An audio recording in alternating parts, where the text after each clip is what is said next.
今個星期嚟跟隨我嘅家庭晚會遊戲嘅名叫做邊個最了解我？咁呢個係講緊人際關係嘅，好似我哋學習以斯帖咁樣。除咗以斯帖有信心之外呢，佢仲有好好嘅人際關係，佢了解自己，亦都透過觀察去了解他人。佢藉住呢種良好嘅人際關係，當遇到困難嘅時候，呢種愛心加上信心同埋良好嘅人際關係，就可以幫助佢解決問題。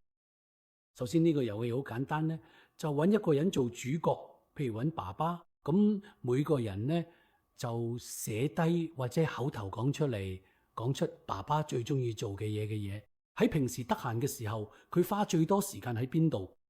咁每個人分享之後，有人會話爸爸最中意幫人，有人話爸爸最中意嘅書，有人話佢 YouTube，有人話打機，有人話打 pickleball，佢哋都得講一樣嘢就夠。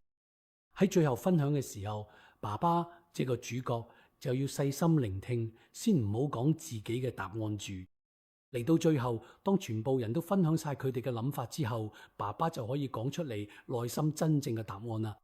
記住啊，呢個係爸爸嘅睇法。我哋嘅目的唔係要糾正爸爸嘅睇法，而係要嘗試去了解爸爸究竟係點樣佢自己嘅。OK，咁有啲人呢可能會有兩個答案，爸爸亦都可以講兩個。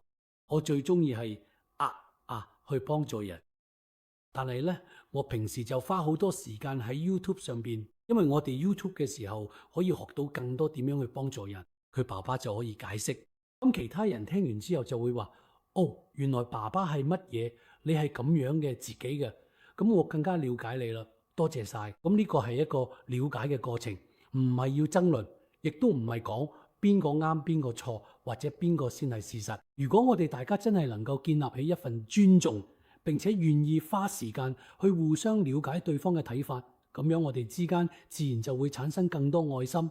而嗰份信任感亦都會隨之而增強。咁樣，當我哋遇到困難嘅時候，大家就可以憑住呢份信任、信心同埋愛心，齊心協力去解決問題。